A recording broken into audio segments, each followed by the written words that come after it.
for the Board of Education in the Fairfax County here in the D.C. area. And her topic will be education.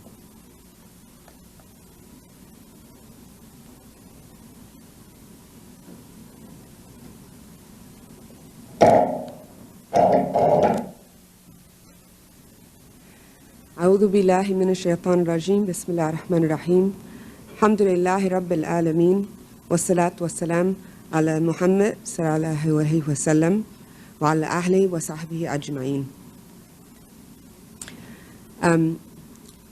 I need to talk louder? Okay. I'm a bit short. I'm very happy that I was asked to speak today about education because I believe that education is one of the most important areas that Muslims have to address. And while our objective, our final objective, is not just to become part of the system that we experience now and that we see, our objective, our final objective, is to create our own Islamic systems, and not only create Islamic systems for Muslims, but to look at all the other people who are sharing this country with us as potential Muslims.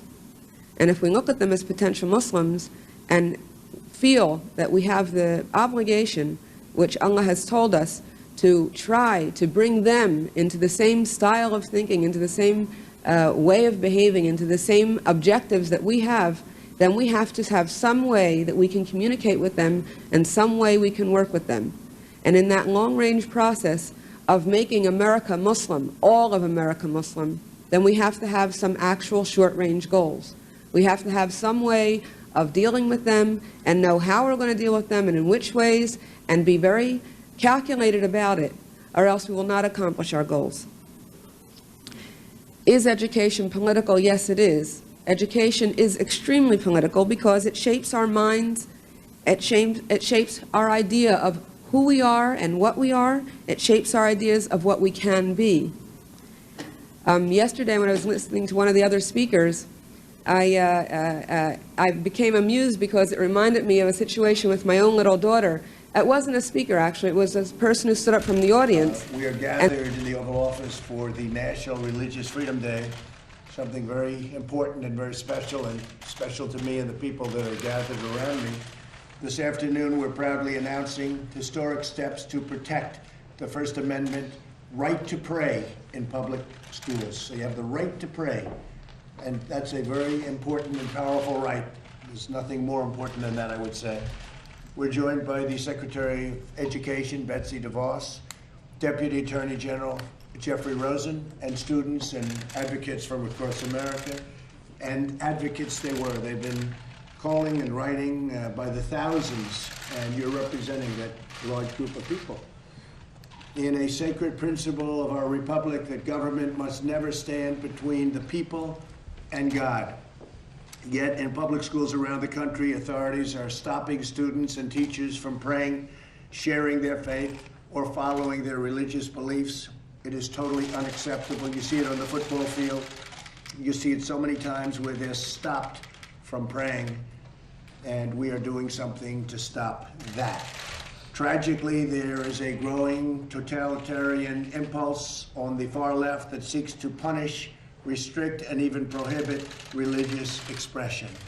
Something that, if you go back 10 years or 15 years or 20 years, it was unthought of that a thing like that could even happen, that anybody would even think of something like that happening.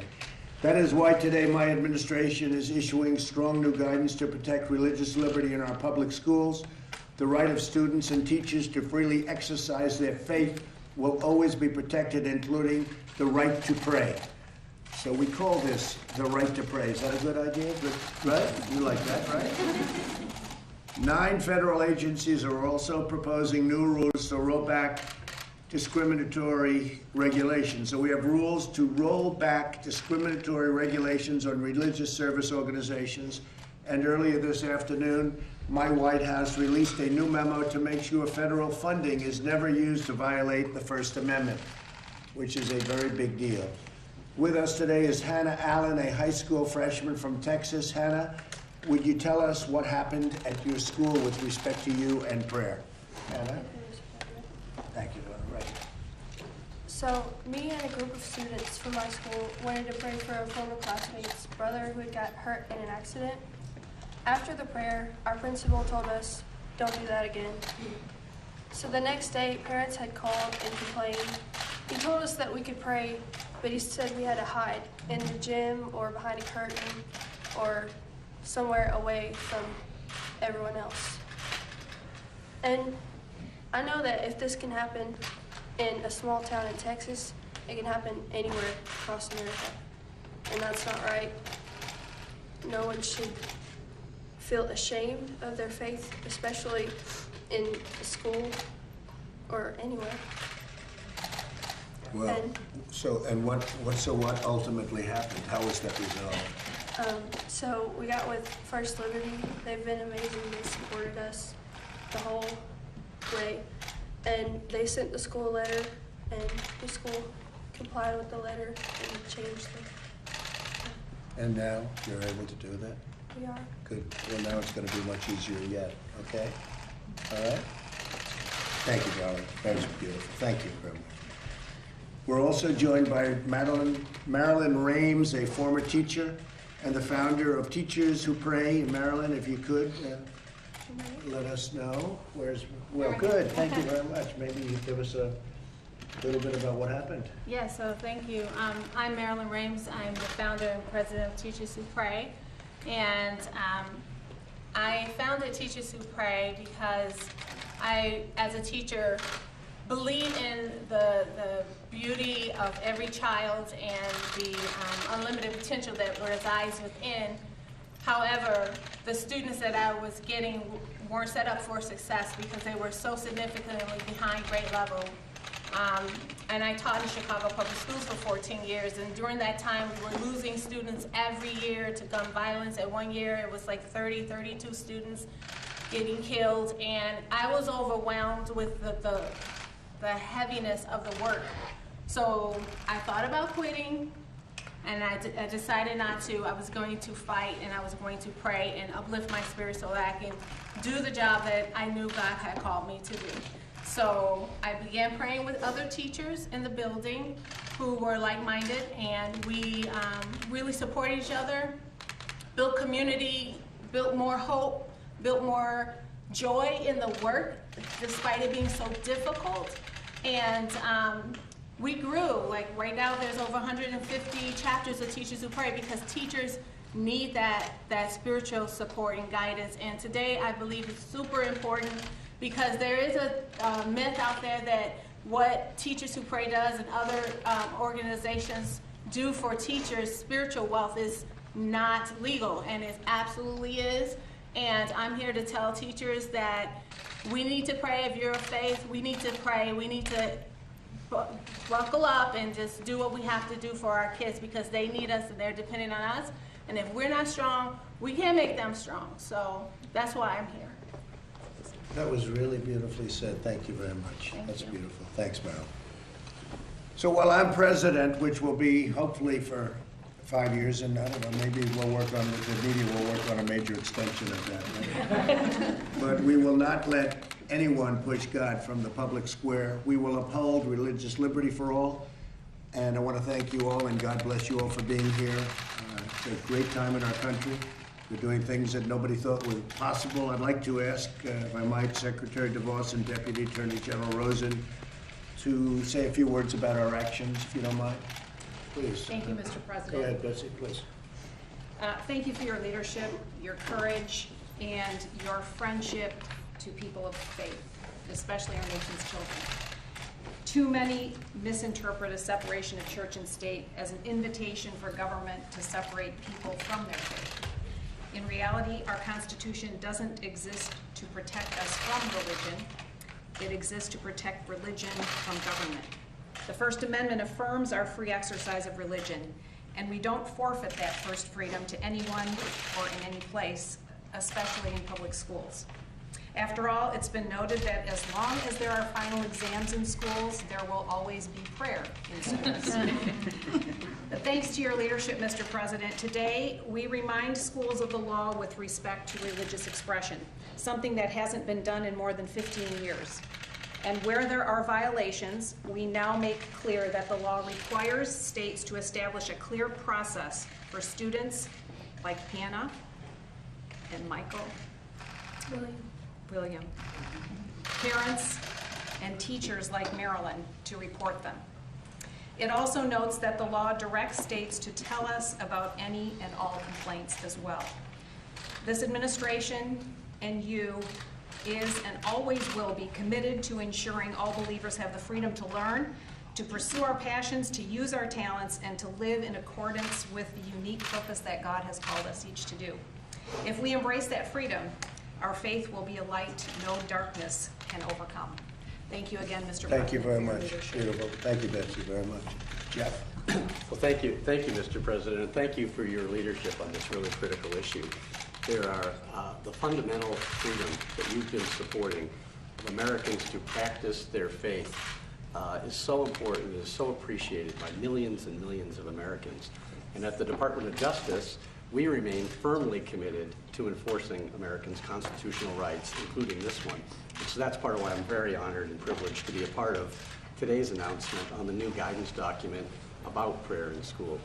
I think sometimes people don't appreciate that there are many, many Americans who feel called to pray during the day, and our First Amendment to our Constitution protects that. And sometimes I think there's a confusion about this issue as to whether it's trying to force people to pray who don't want to. But that's not what this is about. This is about protecting the rights of those who do to have the liberty to do that on school grounds. And that is protected by the First Amendment. So today's guidance reaffirms and clarifies and spells out for Americans what that freedom is with regards to prayer and religious expression. And I really think that the courage of people of faith, such as the folks we have here today, is really a reminder of how important our constitutional liberties are and the great action that your administration is taking to ensure that they remain legally protected. And so again, Mr. President, I thank you and Secretary DeVos and the whole administration for the efforts to make this happen. Very good job. Thank you very much, Jeff. Paula, would you like to say something? Go ahead. Yes, sir. It's such an honor to stand here with you, President Trump, and with this amazing team and the policy and everyone who has made this. This is a huge thing. So we said it is a constitutional right, a First Amendment right. And President, you continue to be such a fighter for people's freedoms, for their liberties. As you often say, we worship God, not government. Perceived and perception has often been people have been bullied, harassed, stopped from practicing their faith. You have so many people that have walked out here very brave with horrific stories of being persecuted because they simply wanted to pray. And prayer, as we know, makes a huge difference. So thank you for standing for all religious liberties. That's great. Thank you very much. Would anybody like to say anything? Go ahead. Can I tell my story? Yes, go ahead. Go ahead. So it all started when I walked in the classroom. It was Ash Wednesday, and I had my ashes on my forehead. And all the kids in the classroom was like, "Is that dirt on your forehead?" Because they don't know, because I'm Catholic and they were all Mormon. So, because I was like, I was like the only Catholic in that school. So then the teacher came up and like, "It's unacceptable. Wipe it off." And I told her 4 times, and she didn't listen, and she made me wipe it off in front of all the kids. Wow. That's my story. So, thank you, Mr. Well, it's not going to be happening anymore, okay? Thank you, Mr. President. All right. I just don't want anyone to feel like that. That's a beautiful story, well told, because it sets such a good plate out there for people. I mean, you hear a story like that, such a shocking, Jeff, that's a shocking story, right? You were the only Catholic in the school? Well, I think there's one more. But they didn't have any idea. And the teacher did not treat you properly. Okay. We're changing that. Okay? Nice job. Come here. Anybody over here? Anybody? Sure. Mr. President, thank you so much for the opportunity to be in the Oval Office. So much history has taken place here. It's surreal. Thank you, sir. My name is Chase Windebank. I started a small group of students praying in high school during a free period. And by my senior year, it had grown to a community of 90 students, and it was so encouraging. But later in the senior year, the administration wound up banning us from praying during school hours, not even during lunch. And so I remember thinking I didn't want to file a lawsuit at all, but after many meetings unsuccessful with the administration, I wound up realizing it was the only way to secure future students' rights to pray. And so thank you, sir, that now I get to have the opportunity to tell students to live out their faith in big and small ways in the future. And you guys are making sure that the founding fathers are living on in our nation. So thank you, sir, very much. Thank you very much. Thank you, It's sir. very nice. Yes. I pray 5 times a day. Oh, my name is Malaki Jazz. I pray 5 times a day, and I had to pray at lunch. And I would bring the hijab to cover my hair, and kids would make fun of me, harass me, and attack me. And I would tell the principal, and the principal actually blamed everything on me at the end. Me and my mom complained so many times, and I didn't have a good education at the end. So, yeah, everything was blamed on me. And we're going to take care of it, right? Yeah. Thank you. Thank you. Beautiful. Thank you very much. Mr. President. Okay, well, I want to thank everybody for being here. Did I hear somebody else? Yes, please, go ahead. Hi, my name is Ariana Hoplin. I'm a high school student in South Florida. And in my middle school, I was the only Jewish person. And I was very open with my religion. I would announce when I had Shabbat plans, which is a day of prayer and rest. And when we started our Holocaust unit, it ended with everybody being nice to me because I spoke out about it. And I wanted to inform people, and I wanted to help people learn. And the students started to write swastikas on my belongings, on my arms. I was pushed and shoved in the hallway. They even went so far as to take my face and put it on Anthony's body. And it was sent around to 3 different schools. And I was terrified to say I was Jewish. And that should never be in anyone's mind. Anyone in school should be able to say, I am whatever religion I am, and I practice this, and I believe this.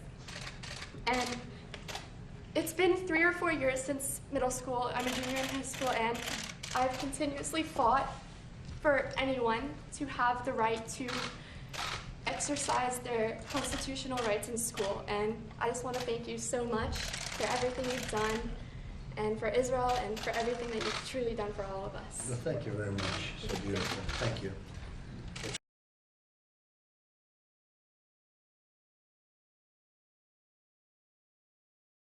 Believe me, after I saw that, I said, it's him. He shouldn't be doing that. Very unethical. Well, let me ask you, because one of the potential attack lines has to do with an answer you gave to Frank Luntz months ago when you said that you've never asked God for forgiveness. Do you regret making that remark? No, I have great relationship with God. I have great relationship with the evangelicals. In fact, nationwide, I'm up by a lot. I'm leading everybody. But I like to be good. I don't like to have to ask for forgiveness, and I am good. I don't do a lot of things that are bad. I try and do nothing that's bad. I live a very different life than probably a lot of people would think. And I have a very great relationship with God, and I have a very great relationship with evangelicals, and I think that's why I'm doing so well with Iowa. I don't feel good about turning down money, because my whole life I've been greedy, greedy, greedy. I've grabbed all the money I could get. I'm so greedy. But now I want to be greedy for the United States. I want to grab all that money. We believe that only American citizens should vote in American elections.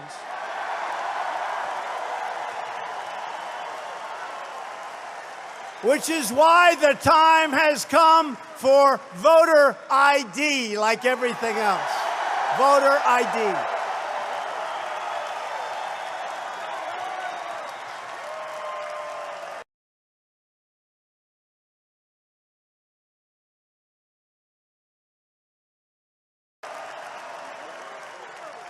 You know, if you go out and you want to buy groceries, you need a picture on a card. You need ID. You go out and you want to buy anything, you need ID and you need your picture. In this country, the only time you don't need it, in many cases, is when you want to vote for a president, when you want to vote for a senator, when you want to vote for a governor or a congressman. It's crazy. Do you think Islam is at war with the West? I think Islam hates us. There's something there that there's a tremendous hatred there. There's a tremendous hatred. We have to get to the bottom of it. There is an unbelievable hatred of us. In Islam itself? You're going to have to figure that out. World's #1 terrorist leader to justice. Abu Bakr al-Baghdadi is dead. He was the founder and leader of ISIS, the most ruthless and violent terror organization anywhere in the world. The United States has been searching for Baghdadi for many years. Capturing or killing Baghdadi has been the top national security priority of my administration. U.S. Special Operations Forces executed a dangerous and daring nighttime raid in northwestern Syria and accomplished their mission in grand style.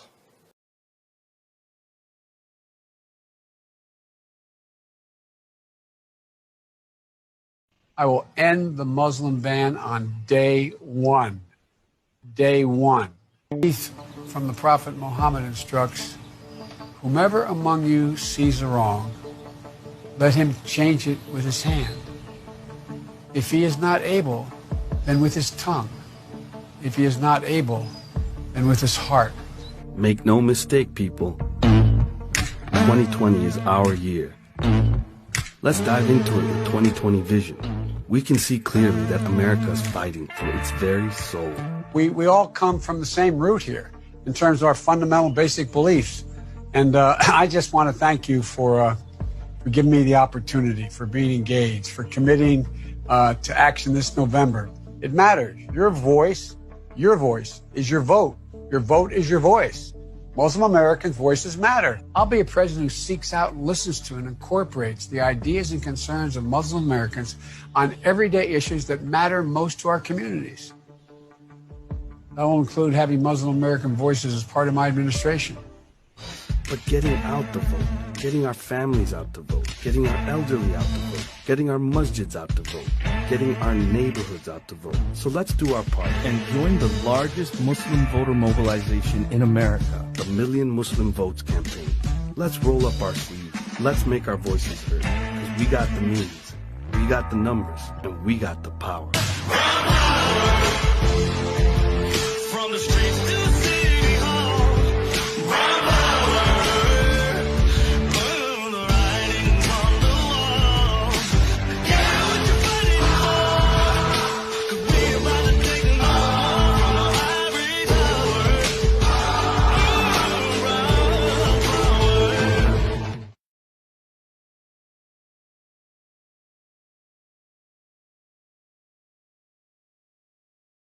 And said, we're not American, we're Muslim.